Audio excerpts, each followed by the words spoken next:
ഈശോ മിശിഹായ്ക്ക് സ്തുതിയായിരിക്കട്ടെ. പ്രിയ സഹോദരങ്ങളെ, വചനത്തിന്റെ വെളിച്ചത്തിലേക്ക് ഏവർക്കും സ്വാഗതം. ഇന്ന് നമ്മൾ ഒരു നിമിഷം ചിന്തിക്കുന്നത് വിശുദ്ധ ബൈബിളിലെ പ്രഭാഷകന്റെ പുസ്തകം 37-ാം അധ്യായം 15-ാം വാക്യത്തെക്കുറിച്ചാണ്.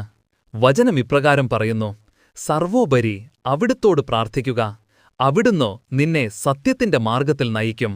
ജീവിതത്തിലെ ഏറ്റവും പ്രധാനപ്പെട്ട ഒരു ഉപദേശമാണിത്. നമ്മുടെ ജീവിതത്തിൽ എത്രയോ തീരുമാനങ്ങൾ എടുക്കേണ്ടി വരാറുണ്ട്. പഠനത്തെക്കുറിച്ച്, ജോലിയെക്കുറിച്ച്, കുടുംബത്തെക്കുറിച്ച്, ബന്ധങ്ങളെക്കുറിച്ച്. ഇങ്ങനെ സങ്കീർണമായ വഴികളിൽ നിൽക്കുമ്പോൾ നമ്മൾ പലരോടും ഉപദേശം ചോദിക്കും. സുഹൃത്തുക്കളോട്, മാതാപിതാക്കളോട്, വിദഗ്ധരോട്. ഇതെല്ലാം നല്ലതാണ്. എന്നാൽ ജ്ഞാനിയായ പ്രഭാഷകൻ നമ്മെ ഓർമ്മിപ്പിക്കുന്നു, എല്ലാ ഉപദേശങ്ങൾക്കും മുകളിൽ, മറ്റെല്ലാ ശബ്ദങ്ങൾക്കും മീതെ നാം കേൾക്കേണ്ട ഒരു ശബ്ദമുണ്ട്. അത് ദൈവത്തിന്റെ ശബ്ദമാണ്. എന്തുകൊണ്ടാണ്? കാരണം മനുഷ്യരുടെ ഉപദേശങ്ങളിൽ ചിലപ്പോൾ തെറ്റുകൾ പറ്റാം, അല്ലെങ്കിൽ സ്വാർത്ഥ താൽപ്പര്യങ്ങൾ കലർന്നിരിക്കാം.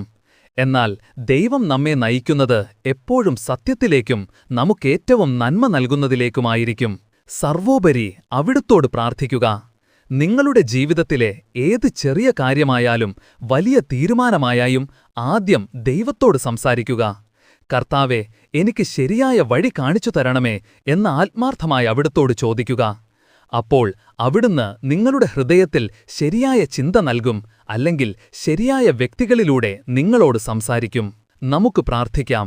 ഞങ്ങളെ സത്യത്തിലേക്ക് നയിക്കുന്ന നല്ല ദൈവമേ, എല്ലാ കാര്യങ്ങളിലും അങ്ങയുടെ ഹിതം തേടാനും അങ്ങയുടെ മാർഗ്ഗനിർദ്ദേശം മാത്രം പിൻചെല്ലാനും ഞങ്ങളെ സഹായിക്കണമേ.